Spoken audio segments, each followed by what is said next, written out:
Hello, welcome back to my YouTube channel. इस M computer का YouTube channel में आपका स्वागत है। हम कर रहे हैं कंप्यूटर के एमसीक्यूज। जो हमने गोल रखा था वो रखा था टॉप 500 एमसीक्यूज, प्रीवियस ईयर के क्वेश्चंस जो भी एग्जाम ओरिएंटेड क्वेश्चंस हैं, एमसीक्यूज हैं हमारे पास कंप्यूटर के, वो हमें करने हैं। लेकिन अब हम इसको 1000 से ले जाके 1500 से ले जाके 2000 तक भी ले जा सकते हैं, जितना रिक्वायरमेंट होगी। जो इम्पोर्टेंट एमसीक्यूज मिलेंगे और आपको किसी टॉपिक पे एमसीक्यूज चाहिए 10, 20, 30 मोस्ट इम्पॉर्टेंट एमसीक्यूज एग्जाम के रिलेटेड, आपको करना क्या है, आपको मेरी चैनल को जो है सब्सक्राइब करना है और नीचे कमेंट सेक्शन में लिखना है कि आपको किस टॉपिक के रिलेटेड एमसीक्यू चाहिए, कौन से एमसीक्यू चाहिए। जिन्होंने फॉलो किया होगा मैं उनके कमेंट्स उठा के टॉपिक बनाता रहूँगा और आपको पोस्ट करता रहूँगा आपकी इन्फॉर्मेशन के लिए, आपके एग्ज़ाम के लिए। आई होप कि आप एग्ज़ाम क्रैक करोगे and you will get some job and you will take care of your family, friends and mostly of yourself. तो स्टार्ट करते हैं हम। यहाँ पे पहला क्वेश्चन हमारा, which of the following languages are directly executable by a computer's CPU.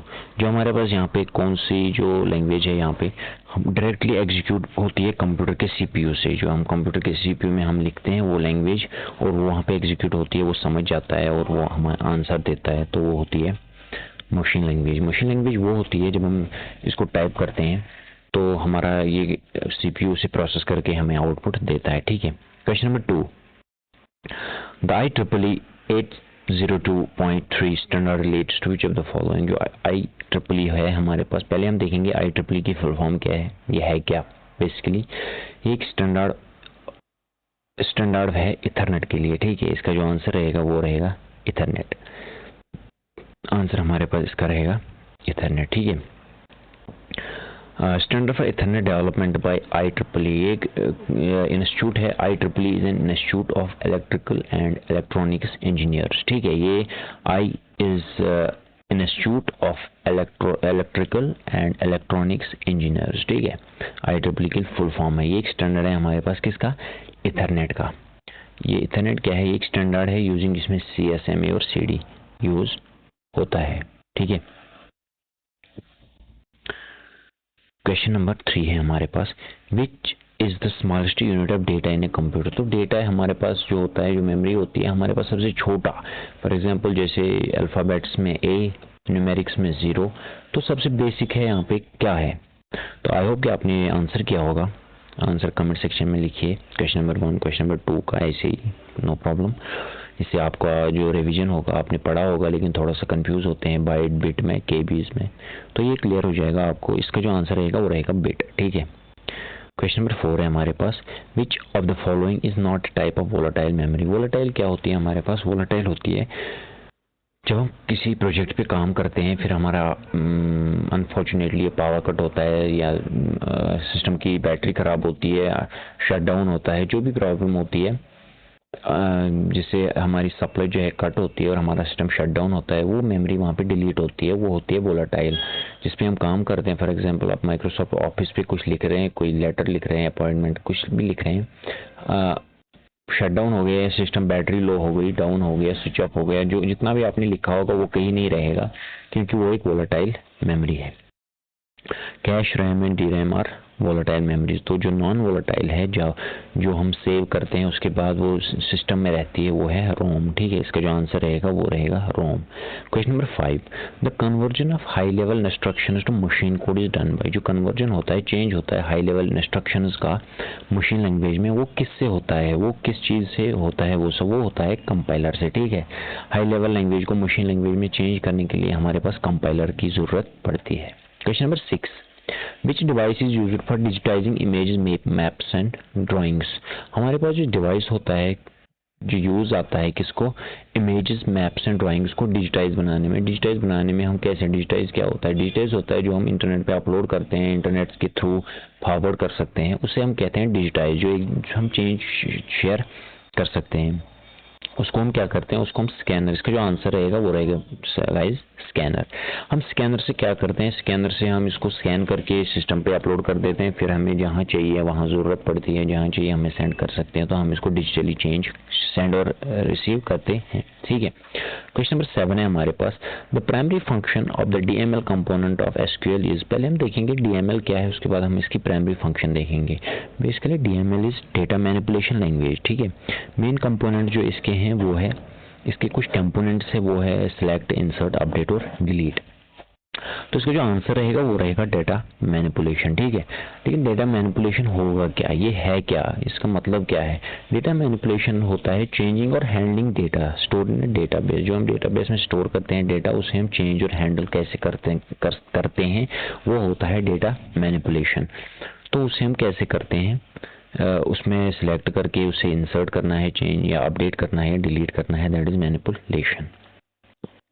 फिर है हमारे पास question number 8, which is a command line operating system. हमारे पास कमांड लाइन ऑपरेटिंग सिस्टम में क्या है, कमांड लाइन ऑपरेटिंग सिस्टम है क्या, लाइन ऑपरेटिंग सिस्टम जो होते हैं वो है क्या? Actually that works mainly through a command line interface. जो उसका इंटरफेस होता है वो कमांड लाइन के CLI जिसे हम बोलते हैं, ये वर्क करता है मेनली एक कमांड लाइन इंटरफेस से, जो हम यहाँ से कमांड देते हैं फिर जाके करता है। इसका जो आंसर रहेगा वो रहेगा DOS, जो बेसिकली यहाँ पे लिखा हुआ है DOS। तो अब आप सोचो कि DOS नहीं लिखा होगा, बाकी सब लिखे होंगे लेकिन DOS नहीं लिखा होगा, इसके बदले यूनिक्स भी हो सकता है। यूनिक्स UNIX एक सॉफ्टवेयर है, कमांड लाइन सॉफ्टवेयर है। लाइनिक्स है LINUX, लेकिन CLI मोड में। ठीक है। कमांड लाइन इंटरफेस मोड में होना चाहिए ये लिनक्स।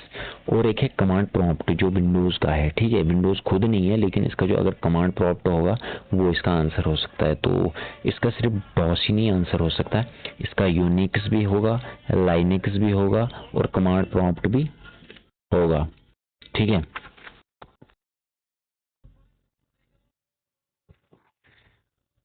तो क्वेश्चन नंबर 8 है, यहाँ 9 है हमारे पास, which computer generation is characterize by integrated circuit. तो हमारे पास कंप्यूटर की जो जनरेशन है, कौन सी जनरेशन हमारे पास यहाँ पे इंटीग्रेटेड सर्किट्स यूज करती थी। ठीक है।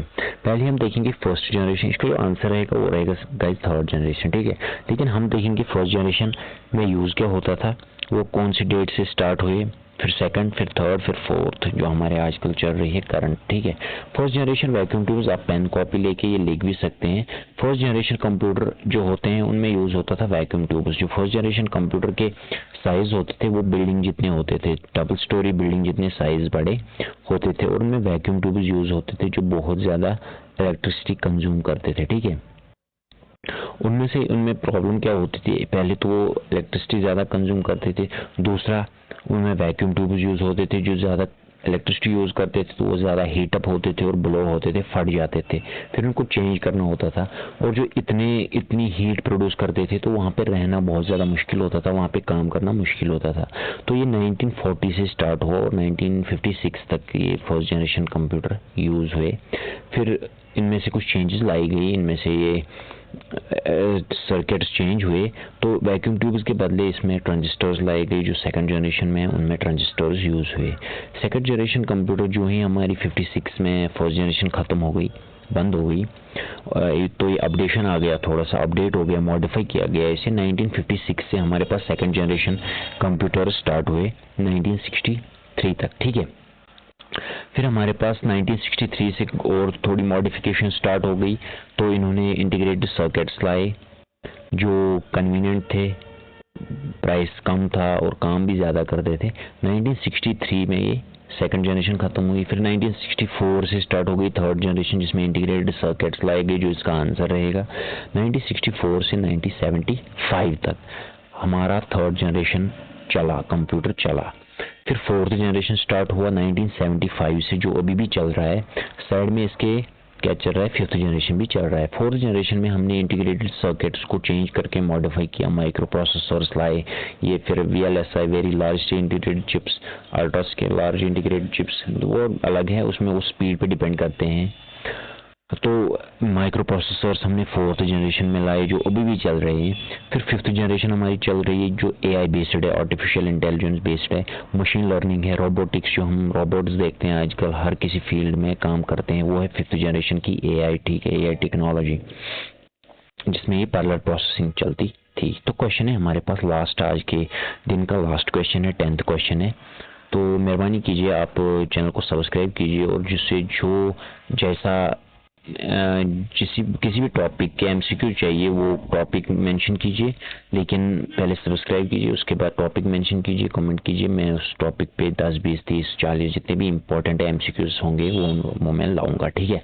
लास्ट क्वेश्चन है हमारे पास, which storage device use laser technology. हमारे पास जो टेक्नोलॉजी है स्टोरेज डिवाइसेज हैं उनमें लेजर टेक्नोलॉजी किस में यूज होती थी। हार्ड डिस्क है, CD रोम है, फ्लॉपी डिस्क है या मैग्नेटिक टेप है। मैं आपको पहले बताऊंगा ये लेजर टेक्नोलॉजी है क्या। हम देखते हैं कि हाँ ये लाइट दूर जा रही है, पतली सी है, ये लेजर है, लेकिन लेजर टेक्नोलॉजी जो है टेक्नोलॉजी इसमें है क्या। इसकी जो फुल फॉर्म है लेजर टेक्नोलॉजी की वो है light amplification by stimulated emission of radiation, ठीक है। ये रेडिएशन इमिट करती है। तो लेजर एक डिवाइस है। पहले हम देखेंगे लेजर क्या है। लेजर एक डिवाइस है जो प्रोड्यूस करती है हाईली डायरेक्शनल। हाईली डायरेक्शनल क्या हो गया, जो ट्रैवल करती है एक नैरो बीम से, ठीक है। मोनोक्रोमेटिक, मोनोक्रोमेटिक हो गया हमारा सिंगल वेवलेंथ से जाती है। ये हमारा पहले तो नैरो बीम से जाती है, फिर सिंगल वेवलेंथ से जाती है। कोहेरेंट हो गया, कोहेरेंट मीन्स कि ऑल वेव्स इन फेजेस, जो फेज में जाती हैं ये सारे वेव्स, ठीक है। और ये एक इंटेंस बीम ऑफ लाइट होती है, बहुत तेज लाइट होती है। ये इमिट क्या करती है, फोटॉन्स इमिट करती है। तो इतना मैंने आपको बताया लेज़र जो टेक्नोलॉजी के बारे में। तो अब आप मुझे बताइए इसका जो आंसर क्या रहेगा। हार्ड डिस्क रहेगा, CD रोम रहेगा, फ्लॉपी डिस्क रहेगा या मैग्नेटिक टेप रहेगा। आप गैस कीजिए, आपको गूगल नहीं करना है, पहले गैस करना है कि जो लिखोगे आप वही आंसर रहेगा। उसके बाद गूगल कीजिए, क्योंकि आपको याद रहेगा उससे फिर कि आपने कौन सा क्वेश्चन किया था, किस क्वेश्चन का कौन सा आंसर दिया है, ठीक है। तो thank you, this was all for today. I hope आपको लेक्चर पसंद आया होगा। हर 2 दिन बाद आपको या रोज़ मैं देखूंगा, जितना टाइम मुझे मिलेगा, मैं बिज़ी होता हूँ। आपके लिए मैं इंपॉर्टेंट MCQs लाऊंगा, एग्ज़ाम रिलेटेड लाऊंगा। कोई पैसा खर्च करने की ज़रूरत नहीं है। अलग से मैं बोलूँगा कि आप वो लीजिए ये लीजिए, कुछ नहीं लेना है आपको। बस यही वीडियोस देखने हैं, इनको लाइक करना है, सब्सक्राइब करना है, कमेंट सेक्शन में कमेंट करना है कौन से टॉपिक के रिलेटेड आपको MCQ चाहिए, मैं आपको लाऊंगा। मैं भाई हूँ आपका, आपके लिए मैं वो लाऊंगा, आपको समझाऊंगा। अच्छे से एग्ज़ाम के लिए प्रिपरेशन आप करोगे। और हर किसी एग्ज़ाम में कंप्यूटर सेक्शन एक होता है, आपका जो कंप्यूटर वो 100% क्लियर होना चाहिए। हर किसी क्वेश्चन का आंसर आपको मेरे चैनल पे मिलना चाहिए। Thank you, take care.